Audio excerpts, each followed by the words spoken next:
The only thing getting me through this video is the daily mantra of micarah did it, so we can too. She's posted over 100 videos showing off immense amount of talent and creativity. But if we want to be micarah, we gotta be micarah, which means cutting our hair with toenails. Oh, I don't wanna. Small snips is what she says. I can't even get it. Oh, this is nasty. How does she do this? It's actually harder than it looks. There we go. Cutting my hair with... Oh, that's not good. That's not a good look.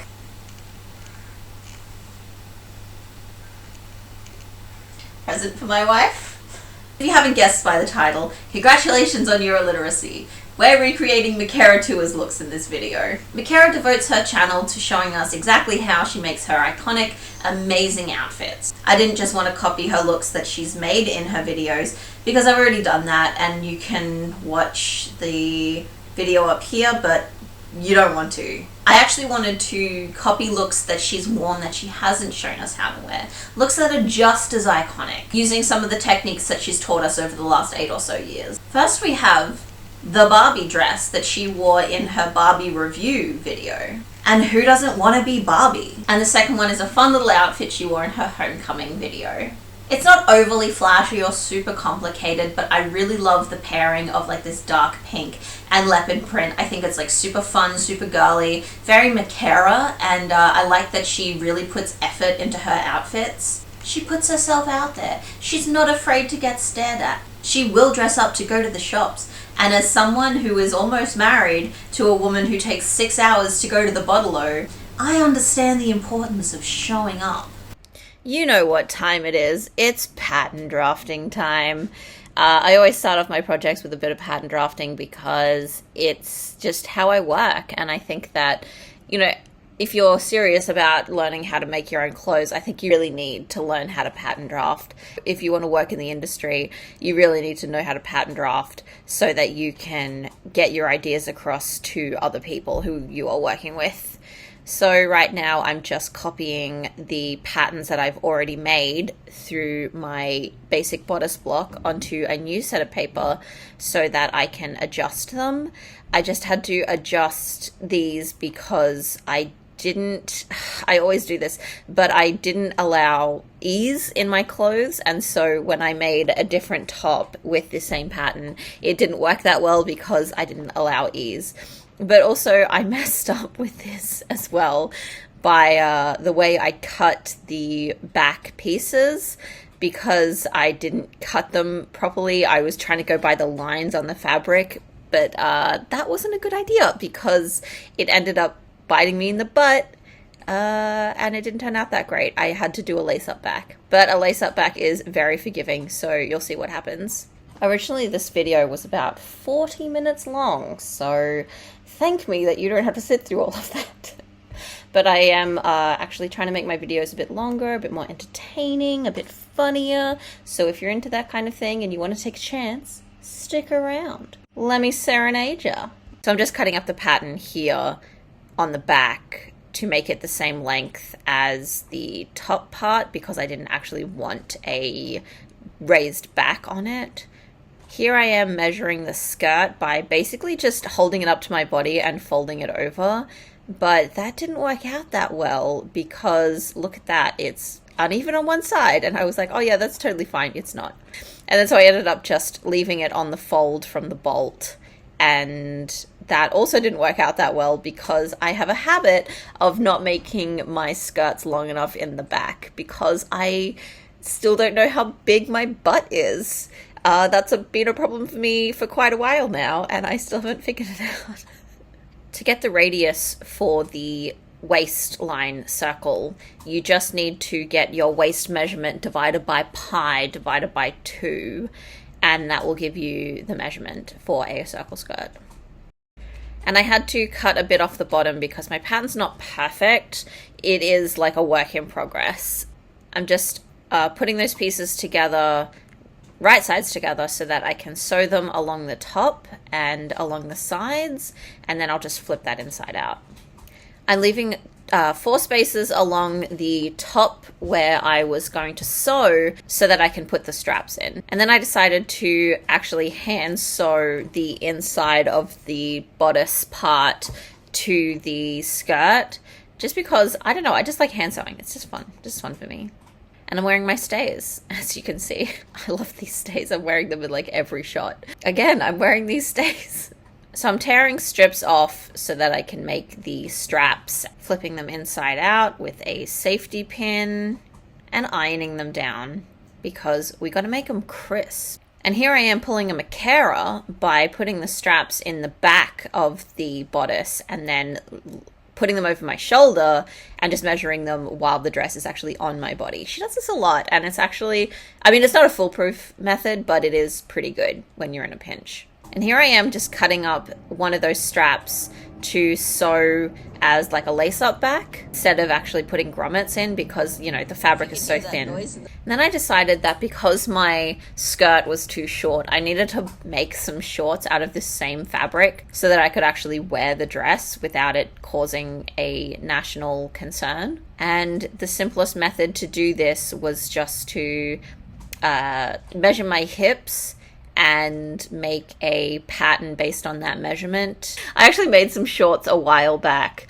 but it wasn't a foolproof method and I used some pretty thin fabric to do it. So these shorts are actually just inside shorts. I don't wear them outside because I love them so much and I know that if I wear them outside, I'm just gonna destroy them. And I'll show you in a minute just how confusing this was to actually make these shorts. So I'm just placing them right sides together and sewing up the sides, which is, I think, the crotch. According to Style Arc, do the inside, and then do the crotch, and then do the outside. That's not going to work. So, yeah, back to the drawing board, I guess. This is the pattern for the pants, right? This is the waistband, this is the ankle. You could actually make 4 of these and then just sew them together. Or you could do the other thing, which is to make less, you know. So it's the same length, right? Waistline band is smaller and this goes up a little bit. See, it goes up.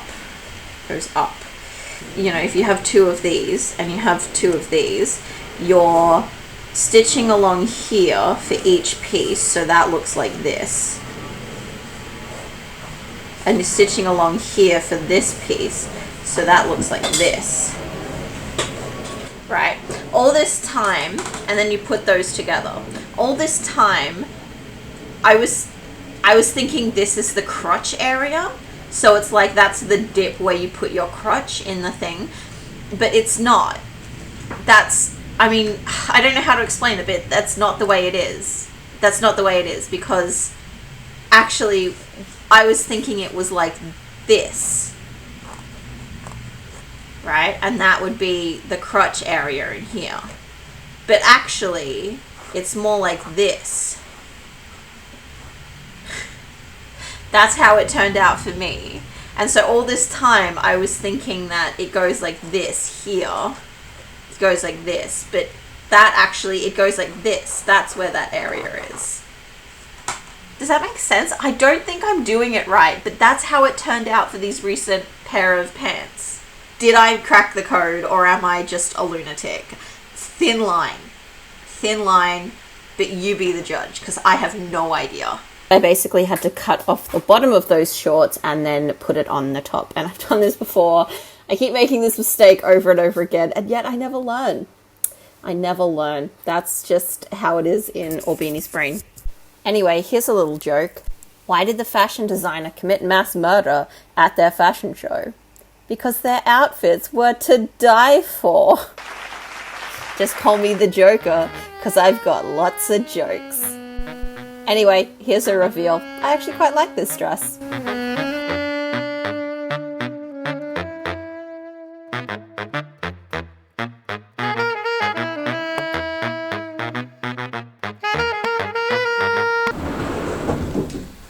Time we addressed something. Be sure to join us next week as we discuss the differences between Australians and humans. Thanks, micarah. I'll take it from here. The number one difference between Australians and humans is that humans breathe air. Australians, however, breathe petrol. Typically, humans like to eat a diet of meat and plants, but Australians only eat sausage sizzle from Bunnings and meat pies from the servo. Humans like to engage in sports like football, but the only form of entertainment that Australians indulge in are adult magazines and fireworks. And the last difference is that humans were dropped on Earth thousands of years ago by benevolent space entities, while Australians emerge fully formed from a crack in the Earth's surface where all of our deepest, darkest fears reside. Please don't make me go back there. Aww. And we're pattern drafting again. So this pattern was actually made before I made the Barbie dress. So I made the shirt and skirt combo first. And I don't know why I decided to do that and contradict what I said in the intro, but there you go. And then I filmed the intro and outro last, so yeah, it's a mess all around. But I basically used a princess seam pattern and put that together and turned it into a regular pattern by basically moving the darts around. And it was pretty easy. Hopefully you can see what I'm doing, but I'm not the best person to actually explain how to do that. And if you want to know how to do that kind of thing, I would suggest watching The Closet Historian, who is the person and the YouTuber and the artist and the sewist that I've learned the most from through pattern drafting. She's just incredible. So yeah, learn how to pattern draft from The Closet Historian. I say this every video, but I genuinely love pattern drafting and I love sewing. And if you're worried about doing the math part of it, I was never a big math person in school. I ended up doing Math Abe just because I didn't want to try that hard. You really don't need more than like a maybe grade 9 or grade 10 math education in order to do this, because it really is just adding and subtracting and learning how to do angles and curves. It's really not that hard. And if you're super worried about it, I would suggest watching The Closet Historian, like I mentioned before, and also Nikki Blackwell, because her corset series really taught me how to understand curves and how to make curves in patterns. And pattern drafting is like necessary if you don't have a body that fits a standard dress form. I mean, whomst among us does, honestly. You could also bootstrap a dress form, but just learn how to pattern draft. And to do the sleeves, basically what I did was just trace the armhole onto a new piece of paper and then cut that out into one piece of paper and then just add another one on the end. Does that make sense? You can see what I'm doing.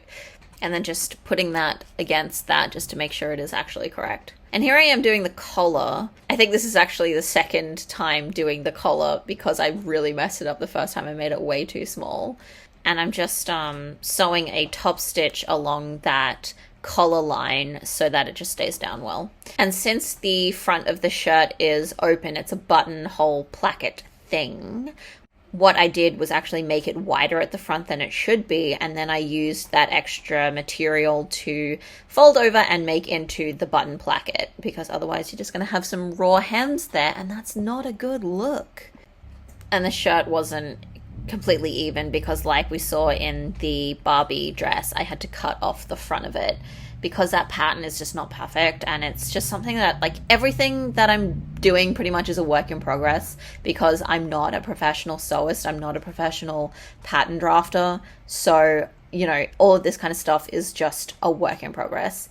And I'm trying my best, and sometimes it works out and sometimes it doesn't. And so instead of using buttonholes, because I couldn't figure out how to do the buttonholes, I tried so hard and I just couldn't do it. So instead I used these hooks and eyes. I'm just measuring where I actually want to put the buttons and where I want to put the hooks and eyes, and placing that on the other side so that they're all even. And here's the buttons. So to do the skirt, basically what I did was I got a store-bought skirt and just adjusted it to my body. And I think this is like one of the easiest ways to do pattern drafting, is just actually buy something that's already pre-made and just adjust it. You know, I think that's actually a brilliant idea. To me personally, I think it's a brilliant idea. Maybe it's not, like, who knows? But I was actually going to do a video where I show how to do that with a pair of pants, a skirt, and a top, But again, I'm not a professional, so maybe you shouldn't take your cues from me, but it worked well enough for me, and I actually got a pretty good skirt pattern. So it worked for me, and if it works for you, that's fantastic. Like, people like micarah really make sewing accessible. Like, at least to me, she made it like something that I could actually understand and do myself, instead of just something that I thought other people could do and not me. One day my wife said, micarah is cool and all, but I want to know about micarah tewers, you know, the evil micarah tewers. And we'd be laughing about it like, ha ha ha, what would that look like? But I thought about it one day, and I was like, that's me. I'm the evil micarah tewers. Like, micarah's never had a drink in her life, and I've been drinking since I was 15. She's never said a swear word, and I have a verbal tick called being Australian, where I swear in almost every sentence, and I've been trying really hard not to swear in this video, but it is a struggle, let me tell you. She has a great relationship with her family, and I'm no contact with mine. She's a Christian, and I'm a lesbian. It's like oil and water. So I'm the evil micarah tewers. Should I reevaluate my entire life? And here we are, rounding off the video. The last piece of the puzzle is actually the leopard print skirt. So I used that pattern I made, but I stole one of micarah's ideas and made it a Pizza Hut skirt, which is actually really cool. And even though it didn't work out that well, because this is cotton fabric, it's cotton fabric. It's not knit, whatever she used for her Pizza Hut skirts, but it turned out okay. It works out all right. And then I'm just folding that top section over for a waistband. So I did leave some space there when I sewed in the zipper, because the first time I sewed it, I didn't leave any space. And that was pretty much the last part that I had to do for this skirt. And you'll see the reveal.